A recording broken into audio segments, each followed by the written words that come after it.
Happy holidays. Welcome, everybody. Lovely to be with you. Yes, let's just take a moment here and arrive fully.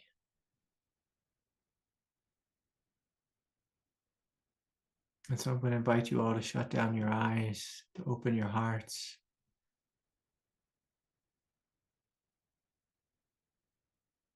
and to really land here in this moment. The freshness, the aliveness of this very moment. And please, the space of satsang is supported the more deeply you can relax and let go, soften and trust.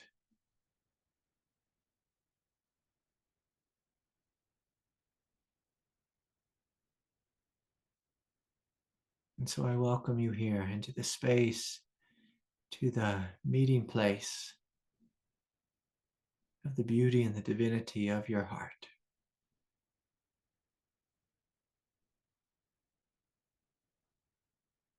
And so I invite you just to feel, to see if what I'm saying is true, that your heart is beautiful and divine.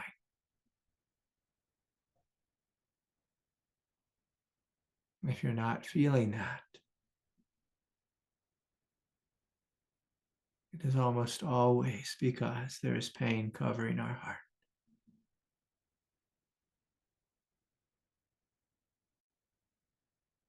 And so we can ask just a gentle question.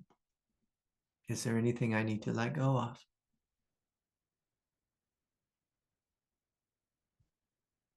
Is there anything I need to surrender? Is there anything I need to put down and just give some space to, so I can come into contact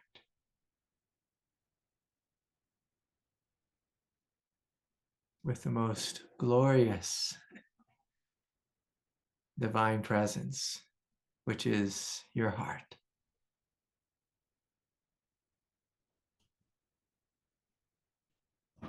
And so we're breathing, we're feeling, we're smiling,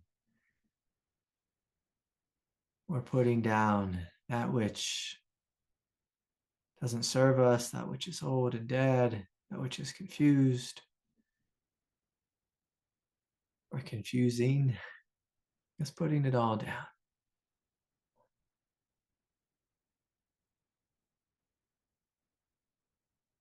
And recognizing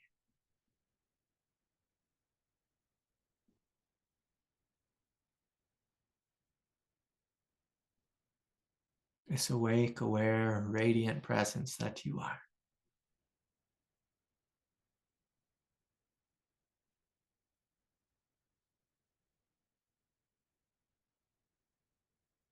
And even though most of us have made a habit of listening to our guarded and defended egoic natures, I invite you to see in this moment that the purity and the innocence of your heart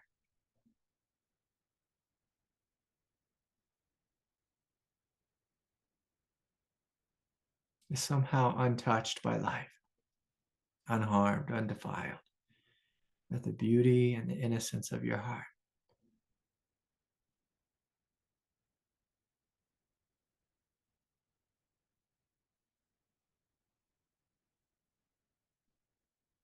is supremely radiant.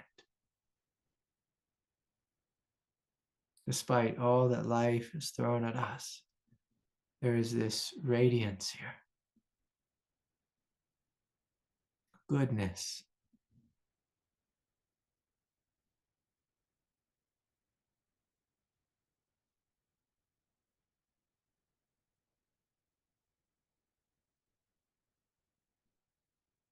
There is something here so essential.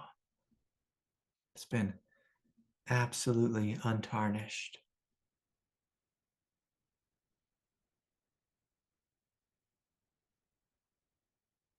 And as we breathe and relax more fully and completely,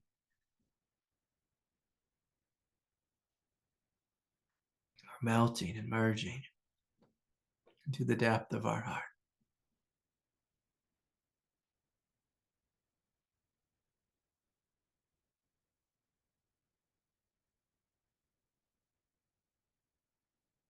And for most of us, when we experience our heart, we experience the heart, the front of the heart, and often the left and the right sides of the heart. Feeling this radiance that flows out in all directions.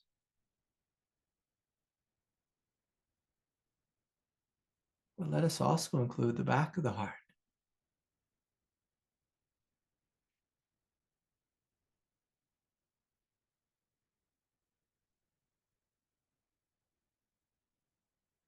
And above the heart, below the heart.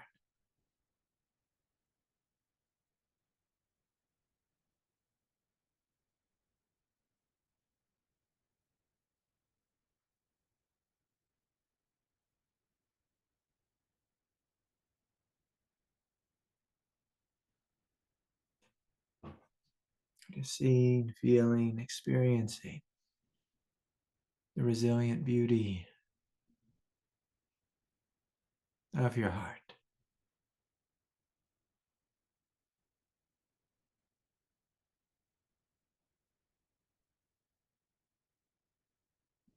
And I'm going to invite us to play with something new this day. And so I'm going to invite you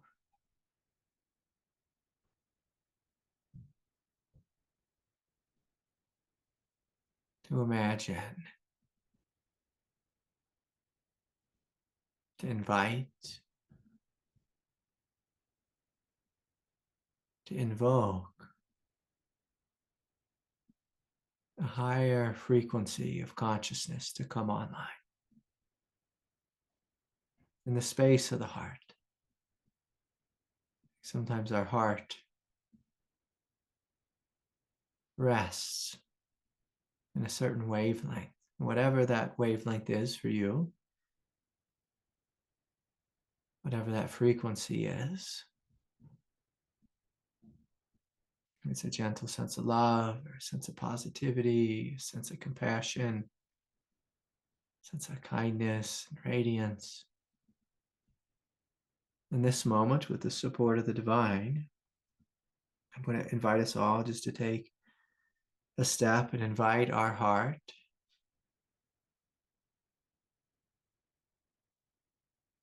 to double in size.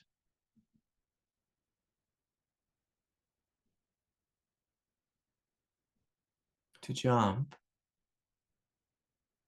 to a higher frequency of light, of brilliance, of radiance. And so we'll just take some deep breaths, and right away you may notice the heart becoming very bright, very brilliant. Sometimes when we do this, it can be a little bit overwhelming, but I invite you to trust. This is just the light of your divinity increasing, its frequency raising, coming higher, more intense and immense.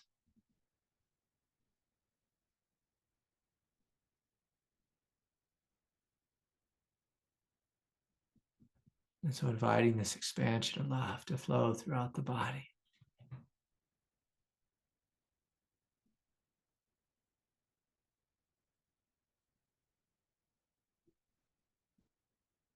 And because this works so well with the heart,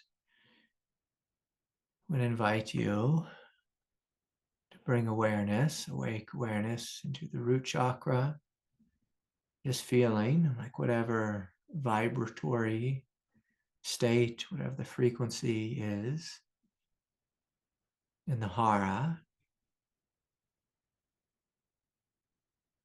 just noticing what that's like. And you might just take a moment, seeing if you can relax.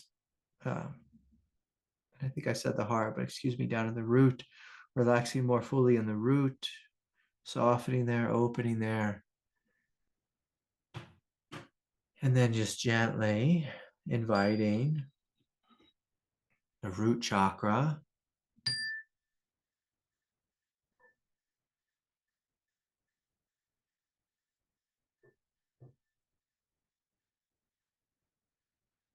to double in size, and for its frequency to become much, much higher, more radiant. So we are choosing to actively raise the vibration of our root chakra. And so you may need to let go of anything dense or heavy in the root.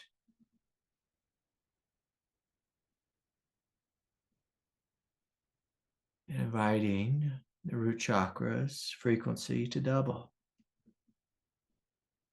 Become twice as bright, twice as radiant. To take an evolutionary step forward. And with that, we begin to feel this fire and this light, the root chakra. And so of course, we're going to include the hara. So feeling into the hara, the lower belly, and just noticing. You can let go a little bit more fully there. Softening and trusting.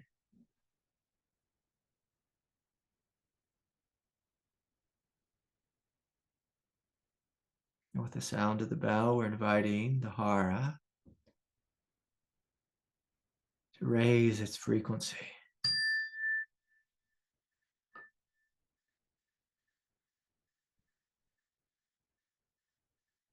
Become much more brilliant.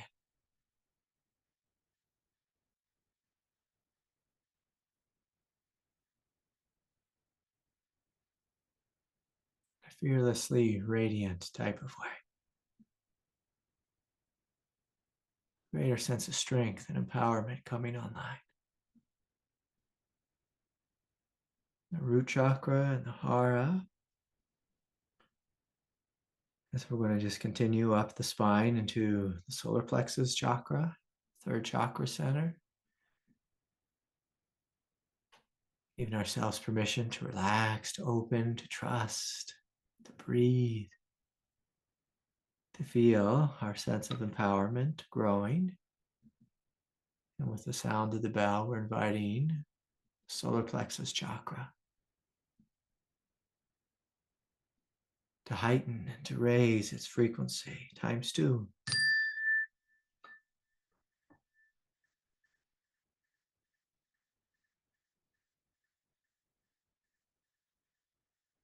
So inviting the fullness of light.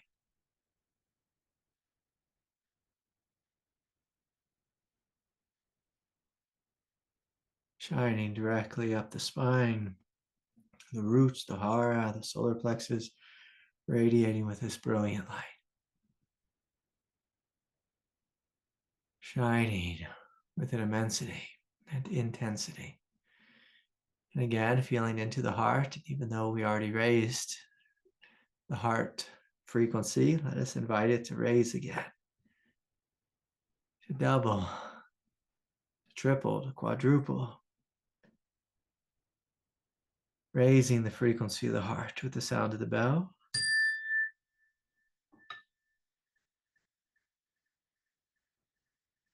Smiling at your brilliance, your light, your beauty, your divinity. This invitation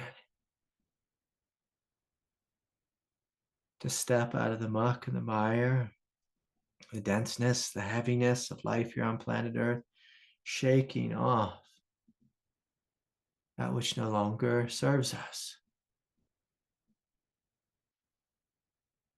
So with each and every breath,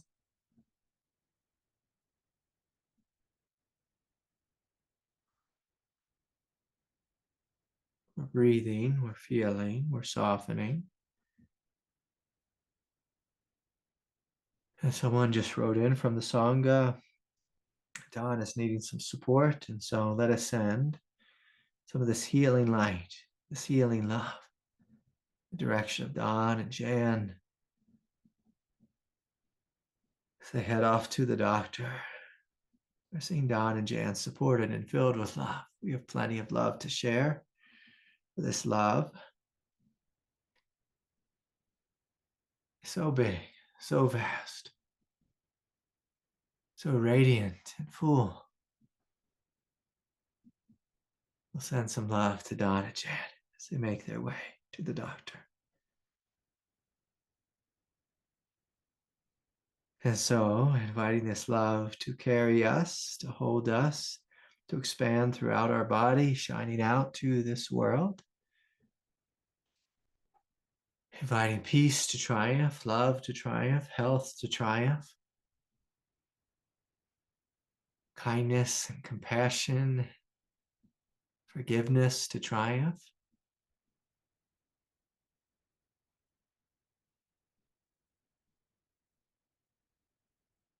Continuing to breathe and to feel and to open.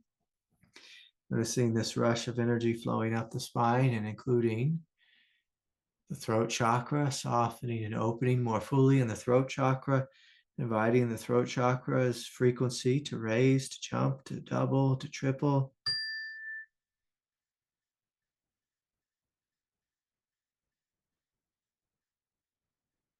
Radiating with light, inviting divine expression, a holy expression of divinity to flow through the throat chakra. Inviting your gifts to become more fully manifest, your truth to become more fully manifest, this love and radiance of your heart to become more fully manifest.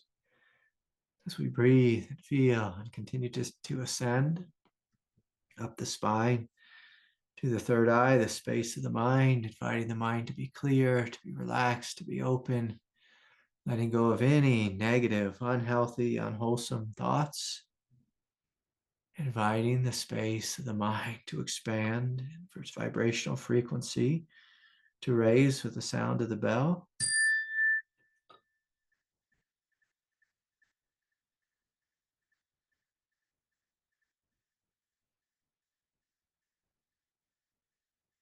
Together we breathe, we feel, we soften, we let go.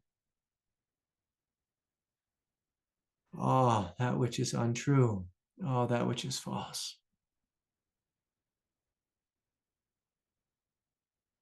The fears that are less than and holding us back.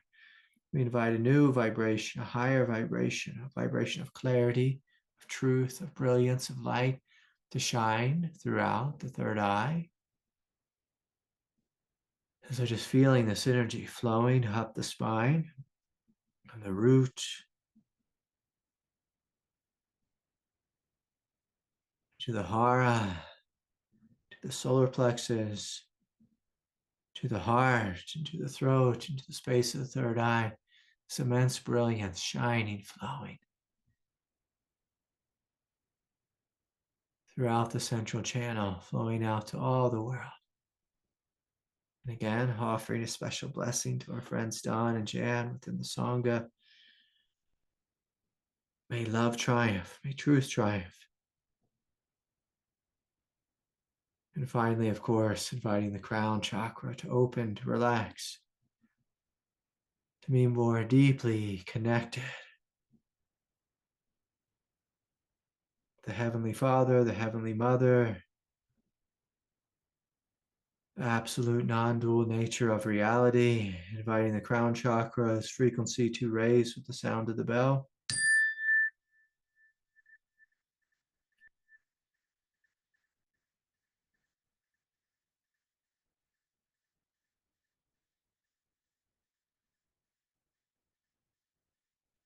Inviting the entire human body, the human nervous system, psychological nature, the indwelling spirit, all to make this huge jump in frequency, stepping out of any darkness, any confusion, anything that is less than, anything that is holding you back, and stepping into this greater light of divinity, this light of truth.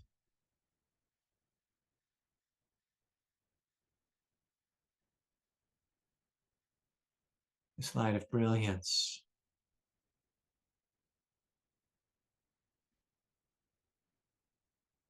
So inviting this light, this higher frequency, which is just another aspect of your divine nature, a deeper aspect, more brilliant aspect, to become more fully embodied, more fully manifest.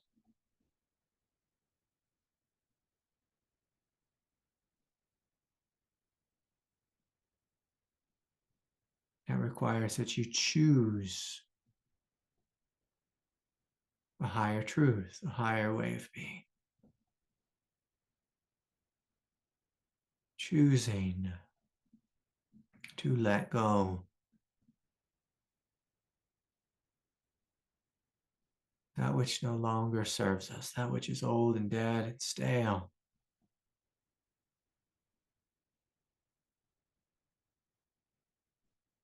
Choosing to be this brilliance that you are.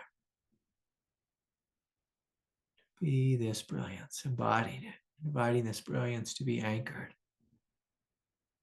throughout the central channel,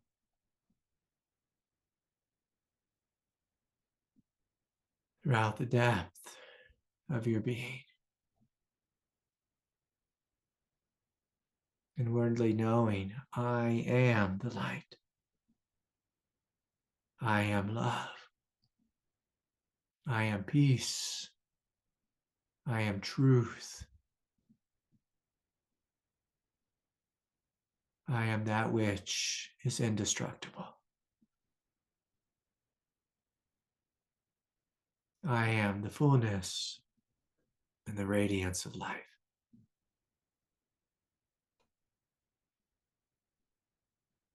And so with this recognition, we gently open our eyes and we see the divinity of this world. We see the divinity of each other. We see the divinity of our homes, of our bodies, of our form, of our temple. We witness and we recognize the divine presence in all things.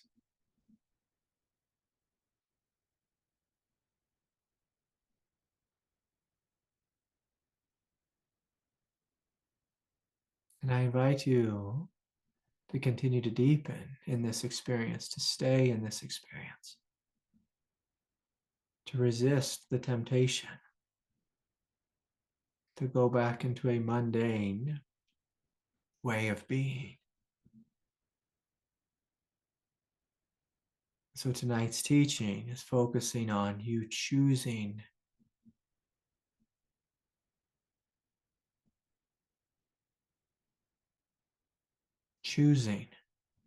means you using your power, the power of awake awareness, the power of attention, choosing to join me in this higher realm of light. And as we choose anything consistently,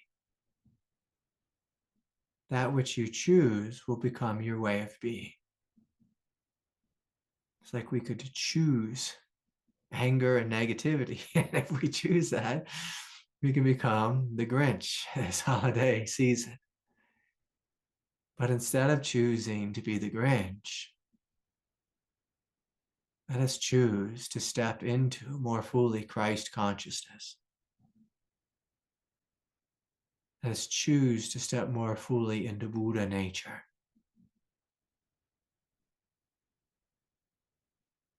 Let us choose more fully not only to walk the higher road, but actually to become the higher road, to become the higher way, to become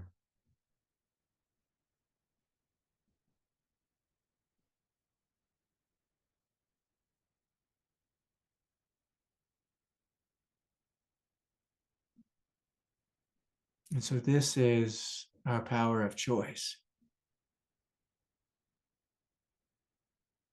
The easy thing in life is to not choose and just to allow our unconsciousness to choose for us.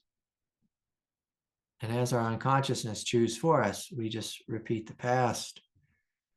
We repeat the life of our fathers and mothers, the people who raised us.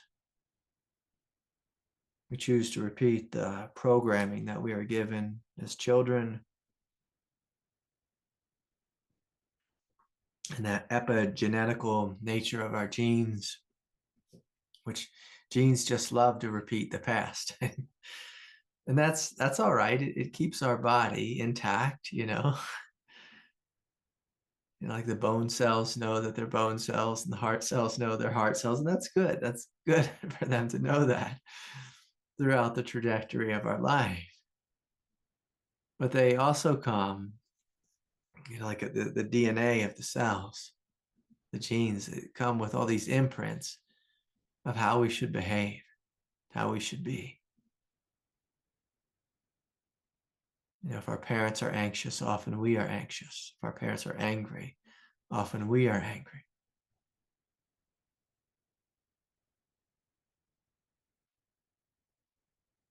But in this moment, in the space of satsang, we're asking this question: is there another way to live?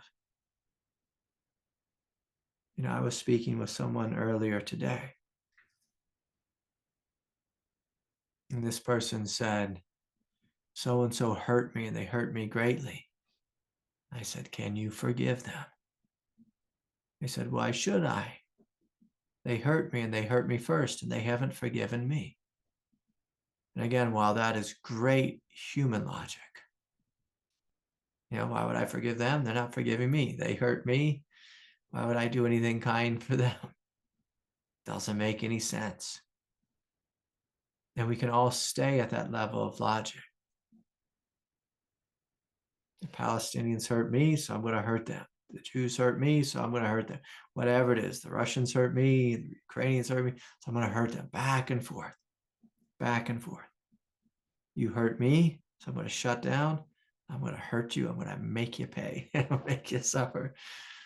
We can live by that logic if we like. The Buddha called this the realm of samsara. But both Jesus and the Buddha came to this world and said, what if we tried something different? What if we tried to respond with compassion to the people who harm us? What if we respond with wisdom and love?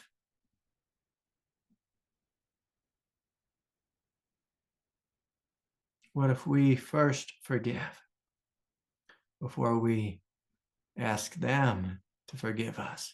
What if we forgive them first? What if we extend the olive branch first? This is the higher road. And as we do this, if you notice, the frequency of your consciousness will raise. It'll become higher. It'll become more brilliant, more bright.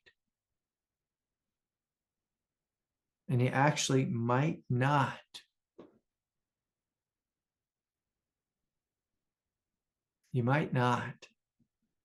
know yourself as you step into this new realm of being. It's a very confusing thing for me. I can remember as I started to awaken out of my old way of being, I stepped into something that I didn't actually know just yet. I had glimpses of it, little glimpses of it, but I didn't know, is it safe to love someone even if they don't love me? Is it safe to continue to be kind to them?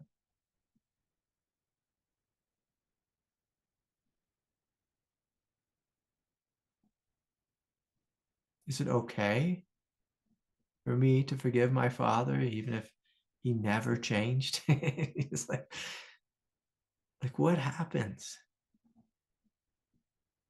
And we won't actually know what happens We won't actually know if it is safe until we give it a try. And this is the problem with spiritual awakening.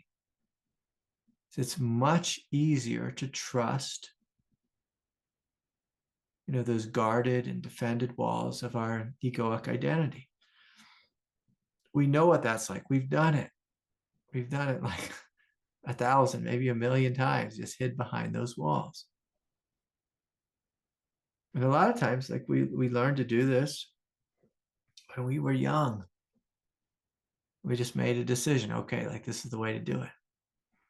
We try to be nice. If the person doesn't receive us and they're mean or they're grumpy, or maybe they're just too busy, maybe they're just staring at their phone in this day and age and they can't actually see us trying to be nice to them, we shut down and let's just stay shut down.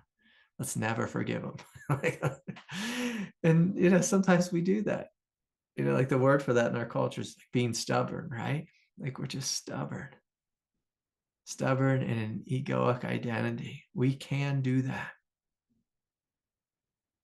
My sister hurt me, so I'm just going to hate her forever. Forever. Forever. Forever. Or we can choose something different. We can choose to continue to be open.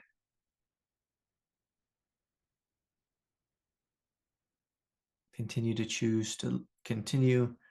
choosing to love, choosing to forgive, knowing that whoever hurt us, the only reason they hurt us is because they are confused, because they are hurting, because they are suffering. So to choose this higher frequency, we have to be willing to scan our lives and see the things which are not working.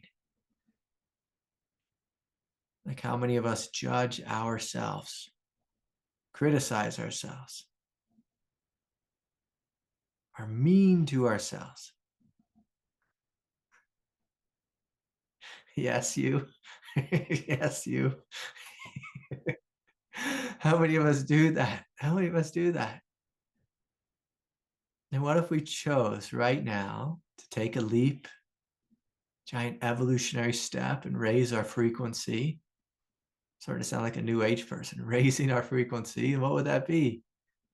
Maybe we choose to be kind to ourselves and really see ourselves. We see our divinity and we forgive ourselves for having a human nature that makes mistakes sometimes. And so instead of criticizing ourselves, we see, oh, that's my human self and it made the mistake again, but I'm going to forgive it. And I'm going to challenge you to see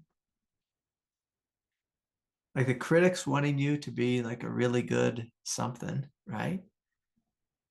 It's challenging us to be a really good something or other, whatever that critic's wanting us to be, through criticizing us. If you ever had a boss who was super critical, like, was it helpful to have them in the room always criticizing you? No, that's not so helpful. It normally makes us more nervous and we tend to make more mistakes. We're more likely to be the highest version of ourselves if the boss comes in the room and is supportive and is kind. And he says, hey, like, what if we tried it this way? Or tried a little bit of this or a little bit of that. And he offered a gentle suggestion in a sweet way, in a loving way, in a supportive way. And if they see us and see that we're trying our hardest, we're more likely to grow into that greater thing that the critic was originally wanting for us anyways. But the way that it was going about it was such an inefficient way. Not many of us grow or make big steps through continual criticism and harsh judgment. And so this question, like, what is my next step? What is it I need to let go of? What is it I need to let go of? Often before I go to sleep, I ask the divine to show me in my dream world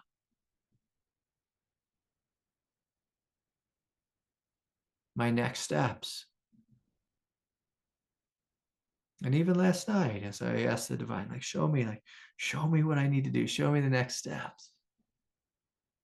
And when I woke up this morning, I recounted a dream, actually a couple of dreams, where God showed me one thing I could let go of that would be helpful, and another thing.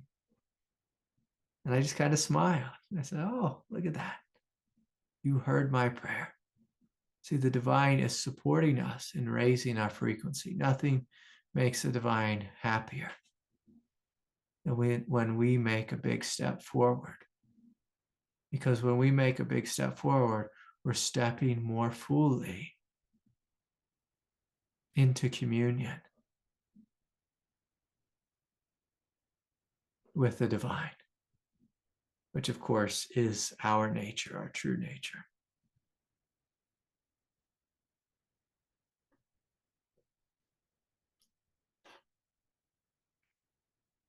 And so this is a great thing for us to play with. We can ask a question, an inquiry question within each of the chakra centers or just one of the chakra centers. In the third eye area, what beliefs am I holding on to that are holding me back?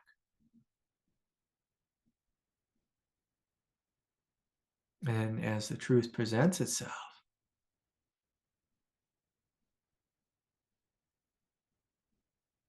we have the choice. Am I willing to let go of this thing which does not serve me? Am I willing to let go of this thing which does not serve me? Am I willing to let it die and to step into something new? And again, that new thing you step into, it may be frightening. It may be confusing, maybe something quite unknown.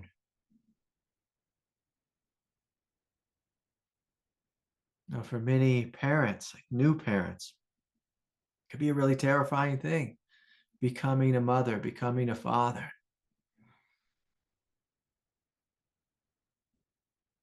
But if we open to it, we say, God, show me the way, be with me, lead me, guide me. We ask our heart to come more fully online. And if our heart comes online, we might just start having some memories of how our mother parented us. And we say, okay, that's one version. What would be a higher version of that? And even if your mom did a great job, as humanity, we're growing, we're evolving.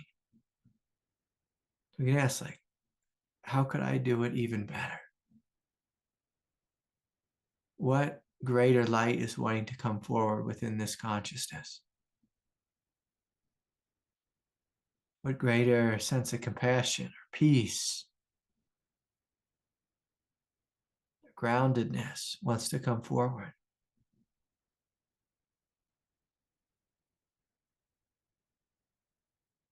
But sometimes it takes great courage to step out of the known and into that which is higher. And often we step into that which is higher, and then we kind of get kicked out after a couple minutes. It's we can maintain it, for a minute or two.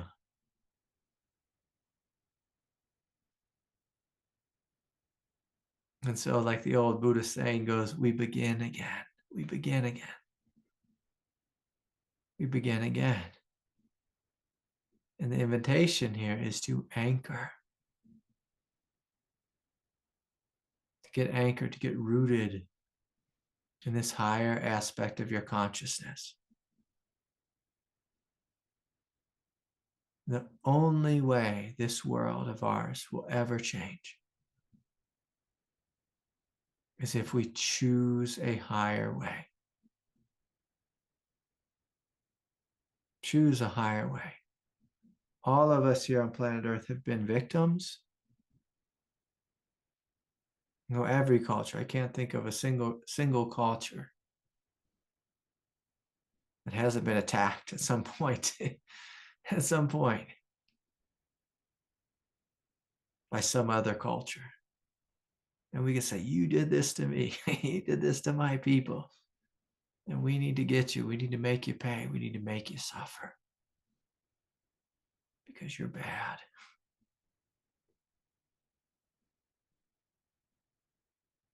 Or we can ask a different question. There's got to be another way to live. There's got to be a way that we can find peace. There's got to be a way that we can reconcile. And of course, the light of Christ came to earth, 2,000 some years ago to teach us. That way is forgiveness. That way is love. That way is through seeing clearly. Seeing clearly that our neighbor is not our enemy. They may be confused. We may need to set a boundary with them. We may need to have a good talk with them. Who knows? But they are not our enemy. And at this moment in history, the divine is challenging us to step beyond the idea of enemy and step into the space of unity, to step into a space of shared communion, step into a space where you see your divinity, and in turn, we see the divinity of others. We see the divinity of others. And so I invite you in this moment is to ponder this very serious question. Who is it that you need to forgive? What is it that you need to let go of?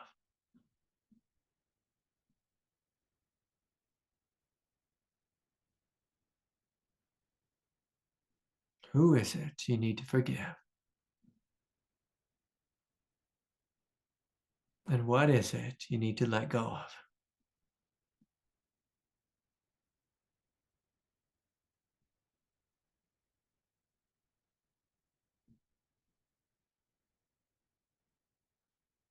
And then thirdly, I will ask you, what aspect of your consciousness is pregnant within you and wanting to come forward, wanting to become manifest? What is it within you that is pregnant, that is brewing, that is growing within you, that is wanting to come forward into this world to be embodied?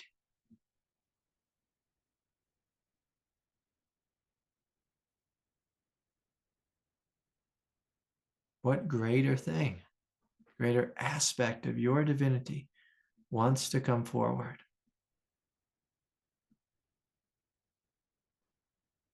A fearlessness, a strength, a nobility, a compassion, a radiance, greater truth, a greater expression. What is it? What is it? Because we could all hang out and just float.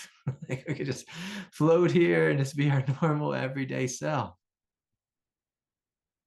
We could just live on autopilot.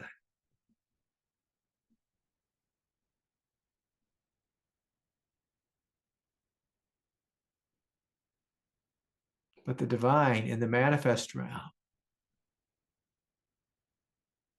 is an ongoing movement of evolution.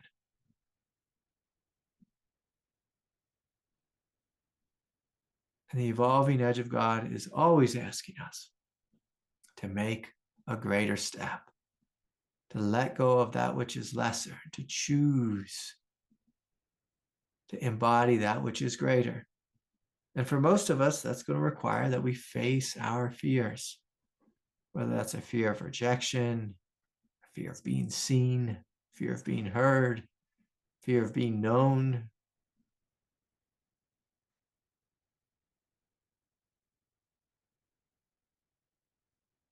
And so in order to raise our frequency, to step into that which is greater, to manifest our highest truth, almost always, we're going to have to face some fear.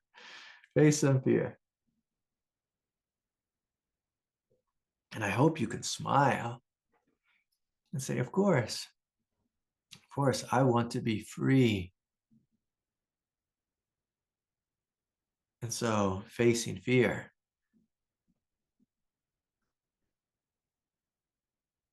is a part of that dance. If you want to be free,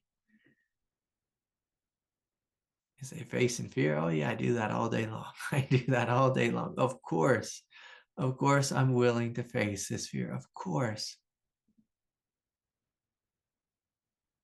I'm willing to see who I am without this old limiting habit. This old limiting habit. Who wants old limiting habits anyways? Like, who wants that? Who wants that? I was just talking to a friend a little bit ago, and basically he was saying, Craig, how do you do it? How do you live the type of life you live? With all that you have going on and having a family and this and that and all the teaching and everything. I say, yes, it's a massive challenge.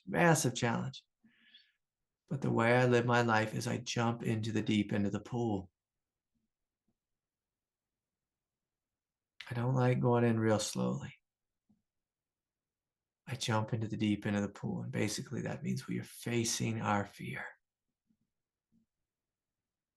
We're not listening to the voices that hold us back, because those voices just slow us down. They just make the path longer, slower, more boring.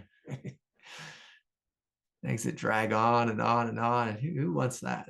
Who wants a path that drags on and on and on? When you are at the evolving edge of the divine, you're always facing fear. And as you work with that a while, you find out it's no longer fearful. It's just exciting.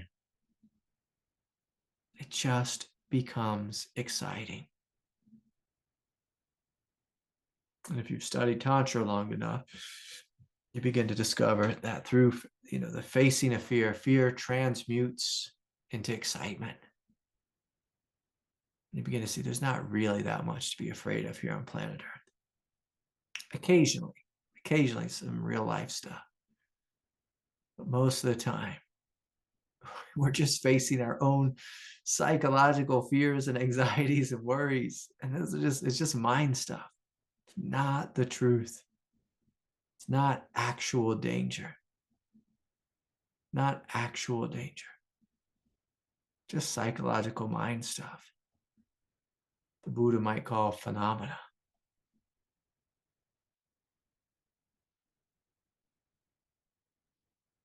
And when we find ourselves, on our deathbed, and we look back on our life and reflect, we don't want to be sitting there thinking, gosh, my whole life I was afraid of phenomena. Like I was afraid of a bunch of thoughts in my head. We don't want to be that person.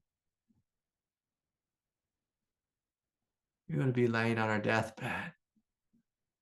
Of course, death is just another doorway, just a doorway into another life. Knowing I lived my life fully and completely here on planet Earth. Fully and completely. So again, I will ask you,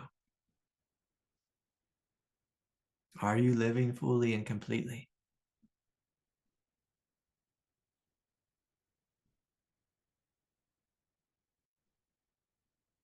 What's the higher step, the higher way that's wanting to manifest through your life right now? Right now. You don't need to think too much about the future. How about right now? How about right now?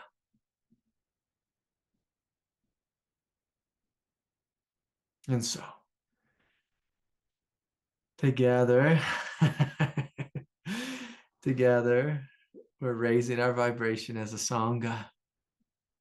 And as we, begin to walk in the direction of this new year, we walk in the direction of the Christmas season, can we be the light that we all know that we are? And can our light be one of those lights that is always growing?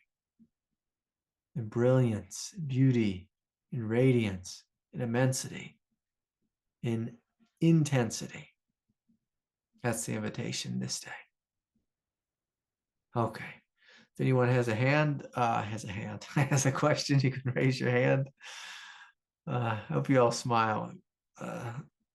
All the times I get my words mixed up. The good Lord has given me the gift of dyslexia. Okay. There's a couple questions that were emailed in. I'll get to those. And if anyone has a question, please raise your hand. Terry writes in the chat, I love going in slowly. Terry, I'm going to just push you. Push you deep into the pool and see if you can swim. See if you can swim. All right. Here's a question. And forgive me, I don't know who these are from. Sometimes I don't copy the names. Craig, can you talk about overcoming neediness with others / the source and solution of codependency?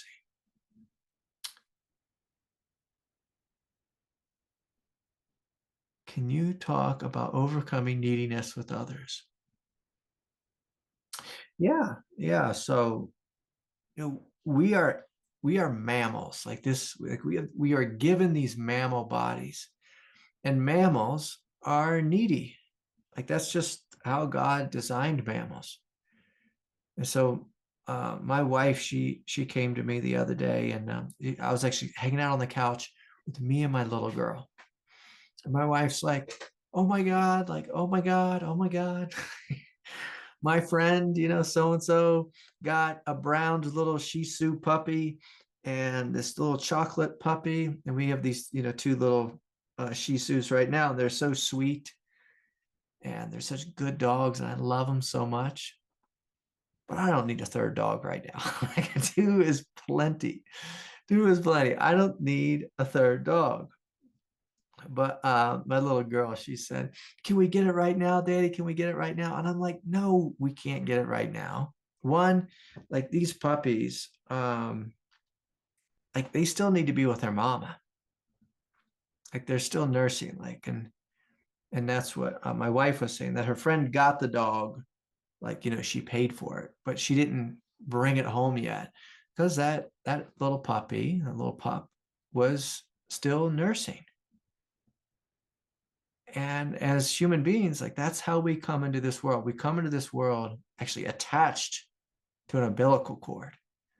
And like with my kids, we had them at home, and I got the opportunity to deliver the babies and cut the umbilical cord. So you see this, like it's actually like scary. It was scary for me as a father, like, oh my God, like to cut the umbilical cord. It's like scary and thrilling at the same time. And also I have a hard time with blood and guts. And so, I was a little nauseous and woozy, and here I am, the man, like doing nothing, doing nothing.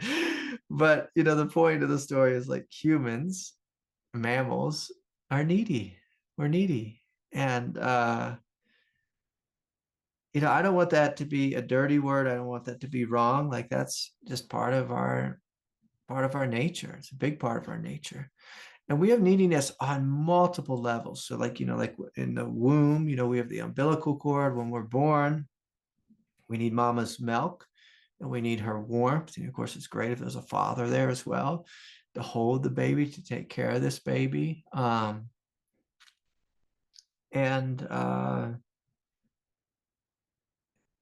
also, like, sometimes as we get really old, my teacher, I hate to admit this, but I've just come to this recognition. My teacher, he's in his 80s, and he's had a number of things happen with his brain as he's gotten a lot older, and his body has become quite dependent, quite needy on his wife. I was actually just with a friend all day today up there helping at his house, helping get some stuff ready for him to help take care of him. And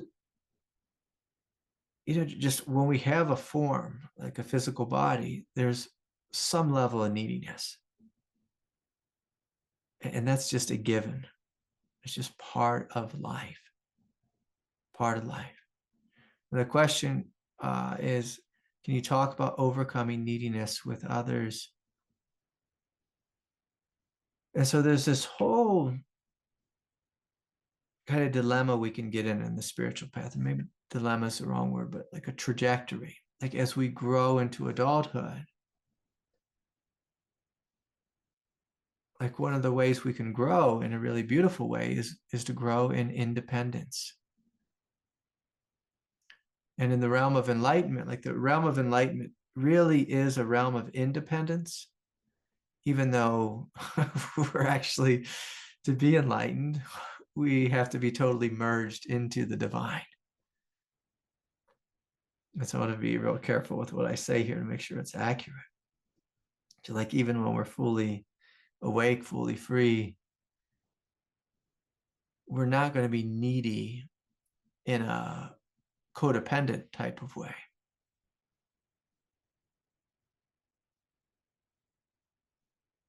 But one of the things that has happened is we've become so needy with the divine that we've merged into the divine, and then we've become the divine. We become the divine, or we've realized the divinity that we are. That is all of life. But again, let's stay with the question. Let's not get too carried away here. Can you talk about overcoming neediness with others and the source and solution of codependency? The source and solution of codependency is you, the awake, aware presence of you, loving your human body temple. The inner child, loving your psychological nature, you loving you, holding you, protecting you, and supporting the growth and the individuation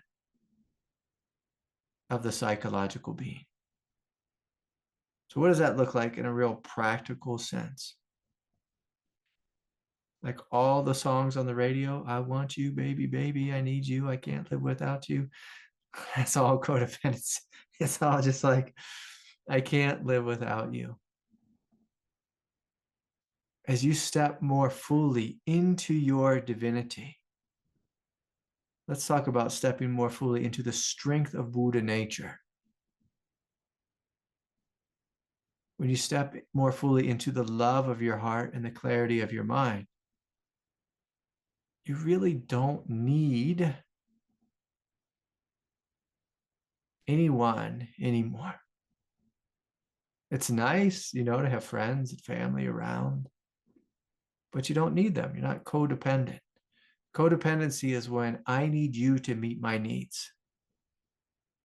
Like if all of you, say, this moment, Mr. Holiday is a lunatic, he's a cult leader, he's after me for my money, and y'all fire me and leave me, I'm going to be okay.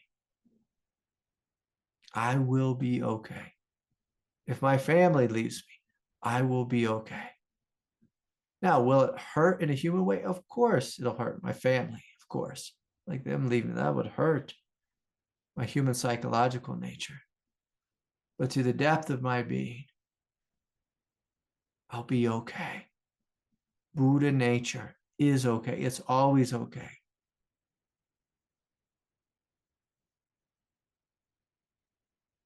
Our non-dual nature, always okay. Our heart, always okay.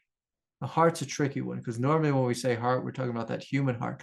I'm speaking about our divine heart, the thing that goes from lifetime to lifetime. It will be okay.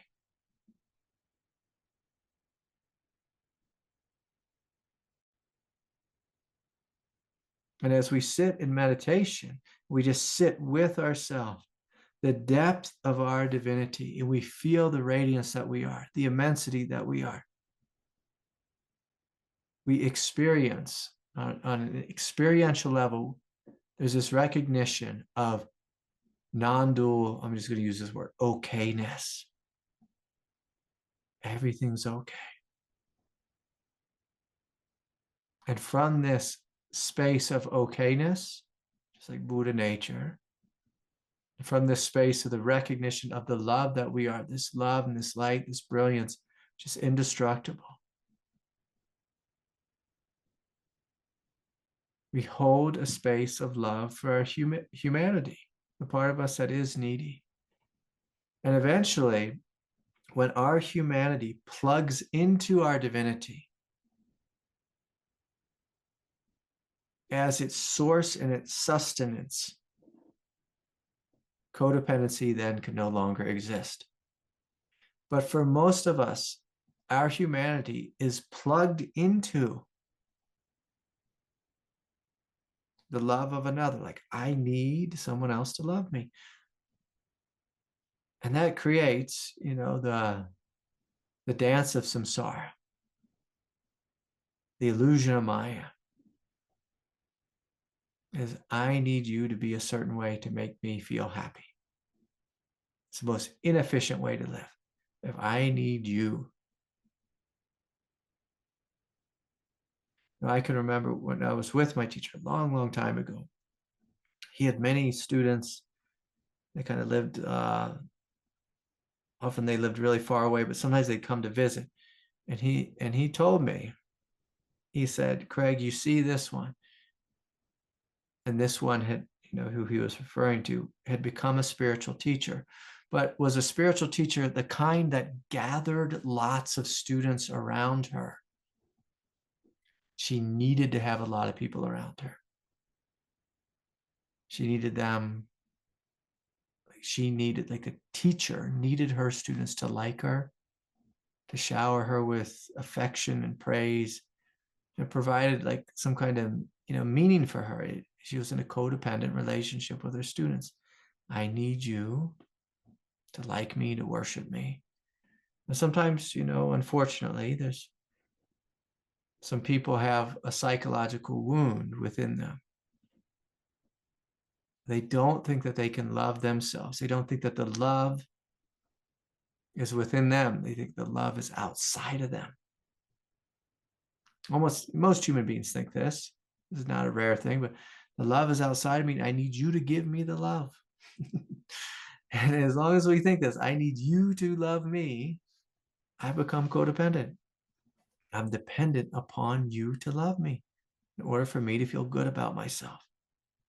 But if I spend time in meditation, I sit and I discover the beauty and the divinity that I am, I begin to realize I actually don't need anybody. And that's not a harsh thing. It's not a mean thing. It doesn't have to be a rude thing. It's not, I hate you and I don't want anyone around me. We don't have to all become hermits. But we connect into the source. We see the source of love is the heart. Source of the heart is the divine. I am the divine. You are the divine. When we see this, there's this recognition and there's this freedom, a freedom beyond codependency. So to heal codependency, oftentimes we have to let go of the people we are deeply attached to. And what letting go means, it doesn't mean we need to get rid of the people around us, but it just means we need to energetically unplug from them. To unplug from them. I've got this giant crystal sword that I'd love to get out right now and start cutting some cords. I'd love to show it to you. Hold on one second. I got to get this just because it's so great.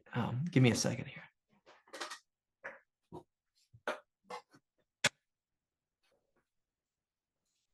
Okay, I'm back. That wasn't too long. Like, look at this thing here. See the beauty of this thing? I should be able to say what mineral this is, but like I look like a raving lunatic, like holding this thing. But it's like, if I want to cut some cords, the first thing I'm going to do is I'm going to be a good hippie. I'm going to put this out in the full moon to cleanse it, right? And then I'm going to get this thing out and I'm going to go whoosh. I'm going to start cutting some cords of anything that I'm plugged into, anything that's plugged into me that's not supportive, that's not helping me, that's holding me back. And so we all need to get one of these. I got this one in Encinitas at a crystal shop in Encinitas. But I hope you all know I'm joking here. But I did get this just because it was like so amazing. I was like, boy, I could cut some cords with this. I'd love to see a few more smiles so that you all know that I'm just joking here. But we need to cut cords. Like when we have codependency, we get out something like this. And really, you don't need this. You just get out and you cut the cords. And you say, I don't need these cords. I don't need to be energetically tied. Energetically tied and all enmeshed in the people in my life. Because when we do this, we give them power over us.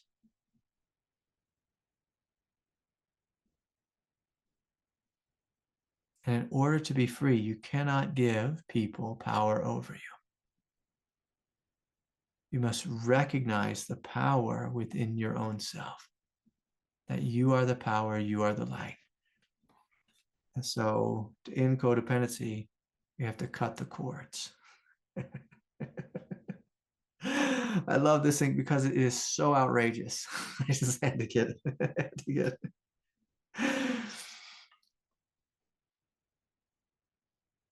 And this is the thing that we can scan. We can scan our body and just look, what am I plugged into? And it's amazing the things that human beings are plugged into. Like some of us are plugged into our political organization, our political identity. That's a big one in this day and age. You know, we're plugged into our race, our ethnicity, our group, our tribe, or whatever it is.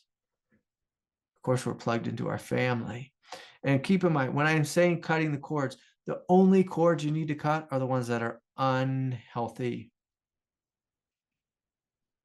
That are unhealthy. Like when you go back to your parents' house and you resort to being a 14-year-old teenager, it's like, we need to cut some cords here. It's like, we need to cut some cords and give ourselves permission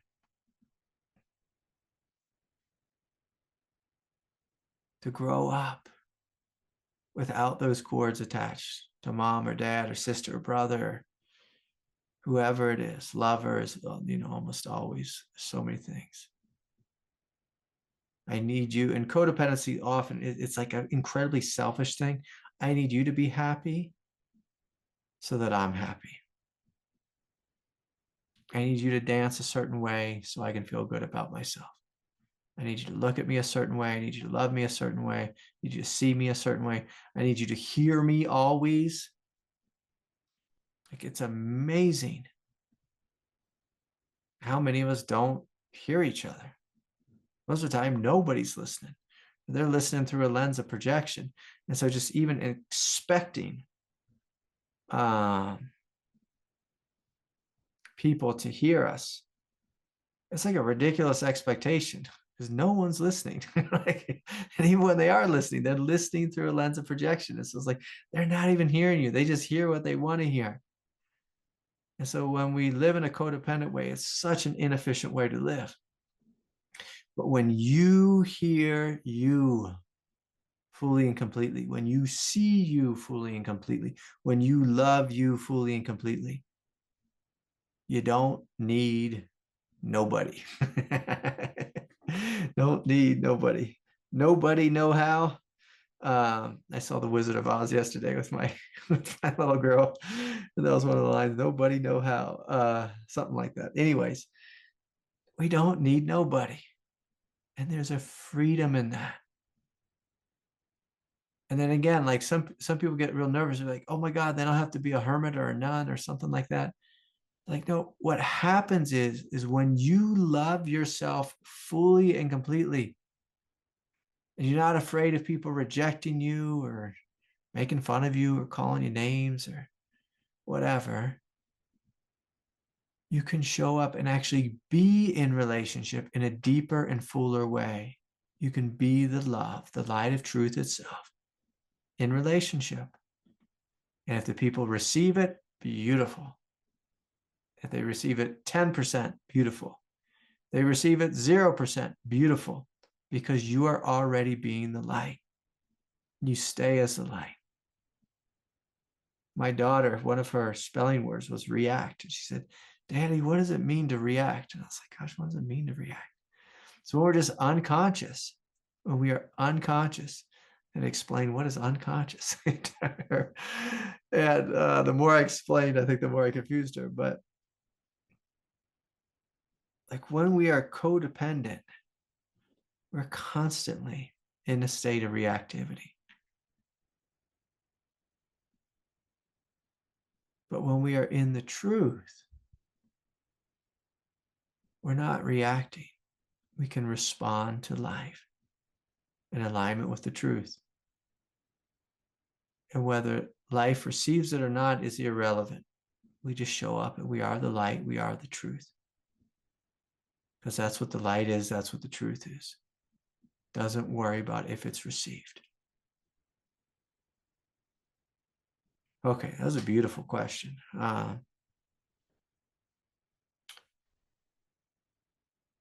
right.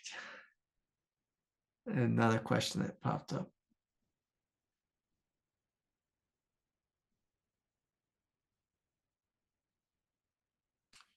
Hi, Craig. I have a friend, my first cousin, I think is going through kundalini psychosis. What can I do? Yeah. I don't care if it's kundalini psychosis or regular psychosis. If someone is suffering, we can do a lot of things. We can hold their hand and we can guide them to getting connected to some support.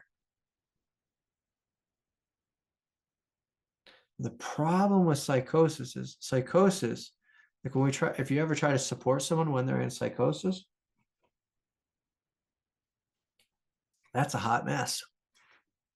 That's a hot mess. Like when I first started my therapy career, I worked with people with, major mental illness. And one of them was psychosis. And I realized right away when a person came into my office and they had psychosis, there wasn't much I could do. There wasn't much I could do. It comes down to like, are you taking a shower every day? Do you have a home? Have you had any food today? Are you getting anything to drink? And like a lot of times it's like we're talking them down.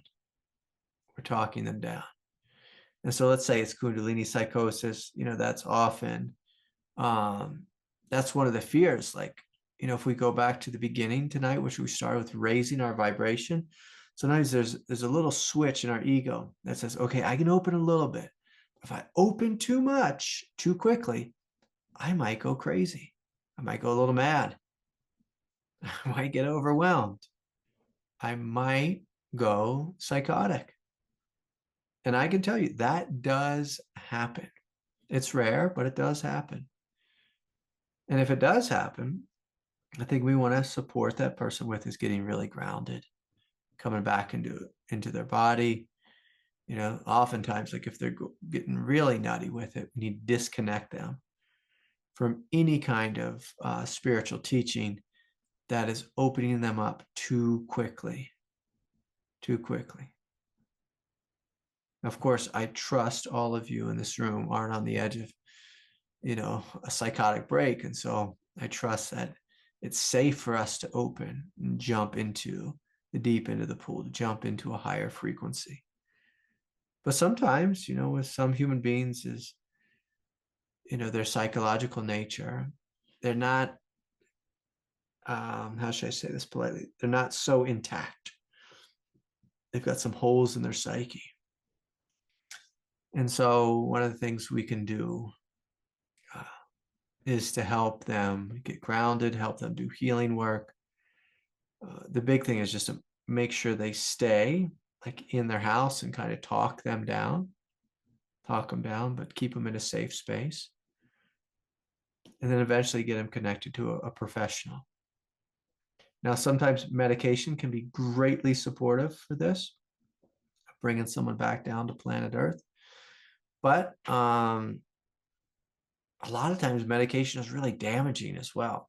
So like, I'm not, a big fan of medication. Sometimes the medication that they give us or give individuals, could be highly addictive. And one of the psychiatrist's favorite meds to give is benzos, and benzos are just so addictive, and they're so hard to get off, and they develop a physical dependency, and it can be a ruthless, horrific journey to even get off them. And so to take them to come down, and then to have to go through 2 years of getting off of them and all the withdrawals and everything, like, again, this is just a tough situation.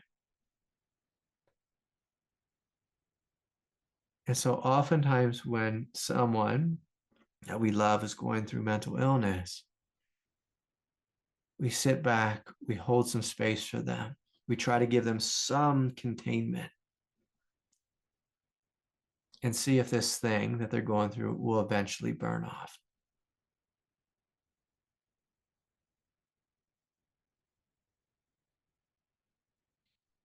Will eventually burn off. And it will if it's given enough time. If it's given enough time. And sometimes that's a day, a week, a month.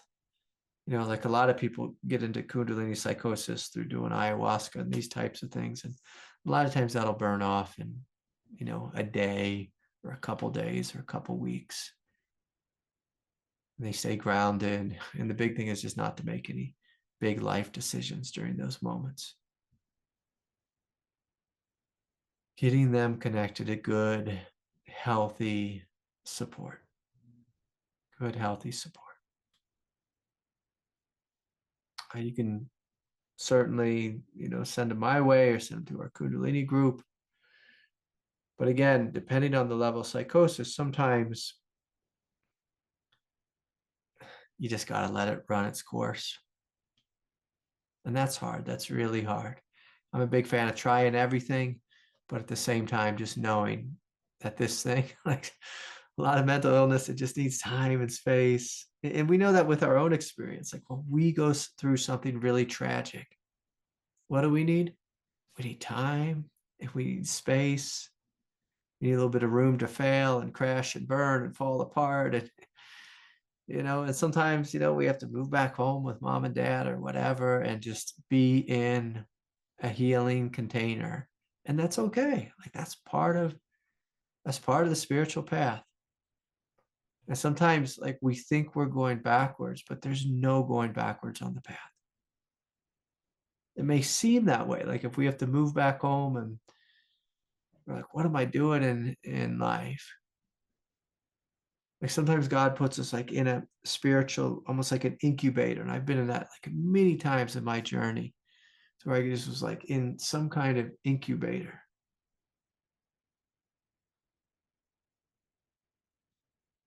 And it felt like I was frozen in time. It felt like I was going backwards. It felt like my life was falling apart. But I realized in the background, God was doing all kinds of things. And when someone goes through, like if someone who's sane goes through a process of psychosis, or even just great overwhelm, it really challenges us to trust. To trust. And often we could be like thrown into the dark night and go through a crisis of faith. But the main thing here we need to do is to trust that God is with us. Trust that this is part of our healing journey, even if it seems like it's a hot mess and a disaster all mixed together. And to see if there's anything we can learn, any way we can grow.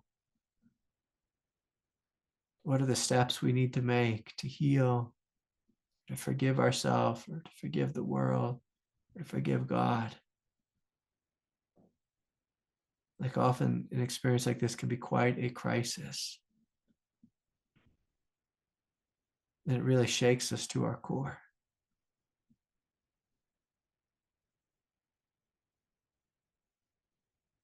Like the big thing, I'm going to say something that'll sound a little silly, maybe a little harsh, but I'm just going to say it. If we go through psychosis, like if we make it through psychosis and we keep our clothes on, we keep our home, we don't go out to the world and tell the world, I am the Messiah. And we just ride it out, just ride all the phenomena out. And we've done pretty good. We've done pretty good. We've done pretty good. And if we do find ourselves naked in the street and preaching the good news to people who don't want to hear it, um, when we come down from that,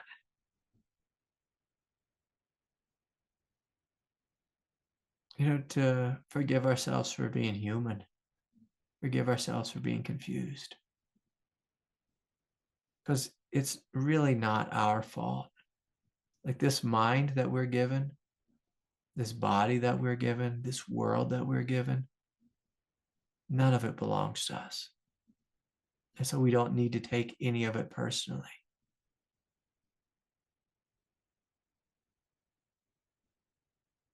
Like we didn't get to pick our body and our mind, our conditioning, our environment. It was all just given to us. And so nowhere in there do we need to have shame or feel like we've done something wrong, or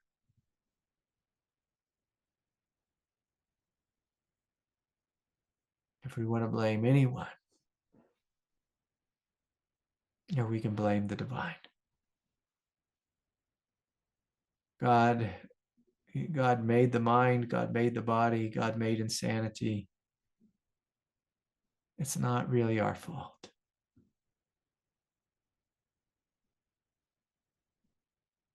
We incarnated into this world.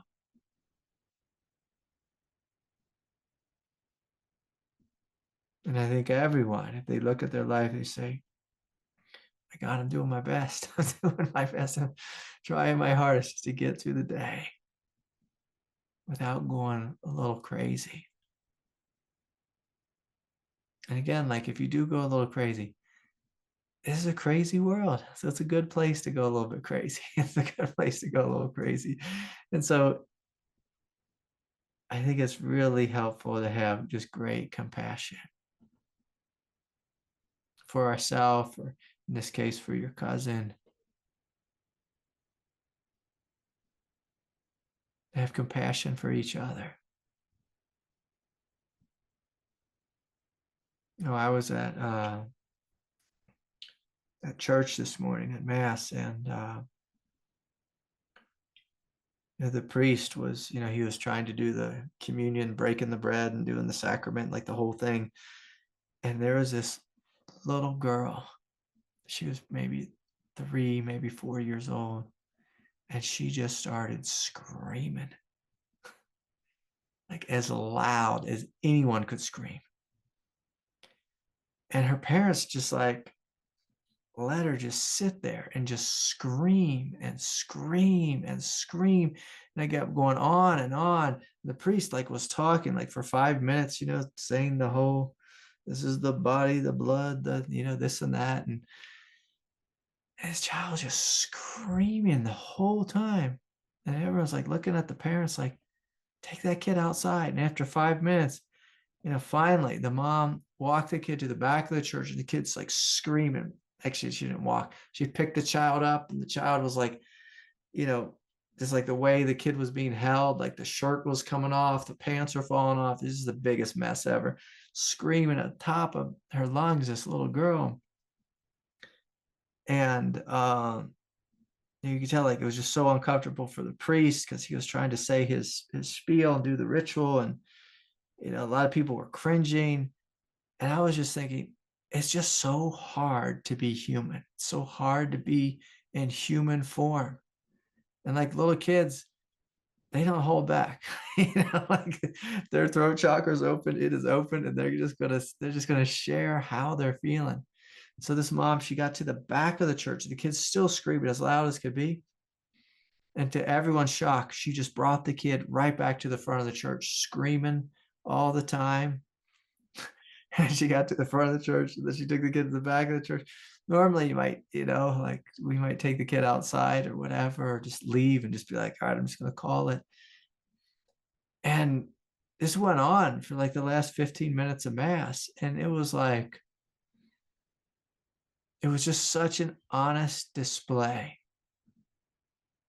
of what it's like to be human sometimes. Like all of us at times in our life would just love to scream or just a raging fit at the insanity of life,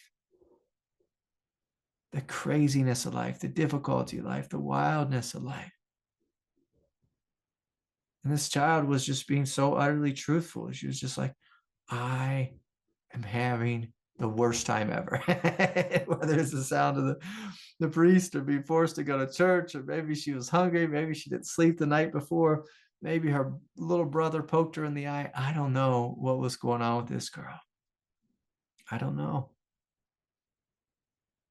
But I know she was communicating this basic truth that life can be so hard, so difficult, so overwhelming.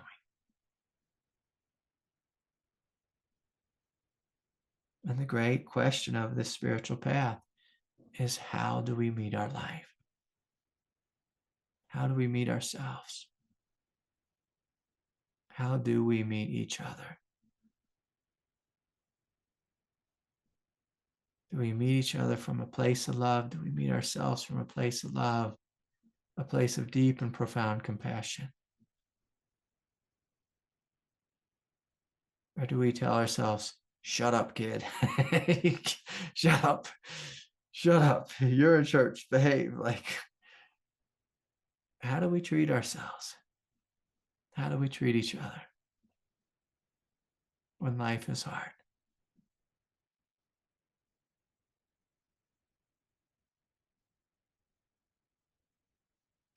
And so the invitation here is to choose the path of love, to choose the path of clarity, to choose the path of fearlessness,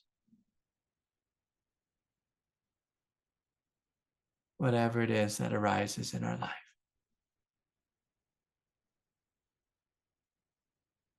And so it's been so wonderful to be with all of you tonight. I just found out, like, we're almost in Mercury again, like back in Mercury in retrograde. So let's all be conscious of that. Make sure we're doing our best to communicate clearly with each other, and that, I know sometimes it messes up the link for our meetings and this and that. I had this crazy experience on Friday. I had two people, both with Indian names, that started with M. And somehow my scheduling software double booked them. And I had no idea. And I just really dropped the ball. And it was just a mistake. It was like, I met with one, the other one kept emailing me, and I was like, what's this person emailing me about? I already met with them. And it's just, life can be confusing. It can be messy. And so, as we move into the realm of Mercury, especially with the holidays coming up and us being with our family, we can expect, some messiness with communication. But I'm going to invite us all to do our best to smile, to open, to trust, to forgive each other, to ask for forgiveness, to be kind, to be the higher road, to be the higher road, to be the higher way.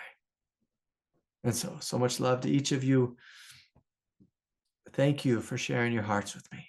Good night, everyone. See you next time.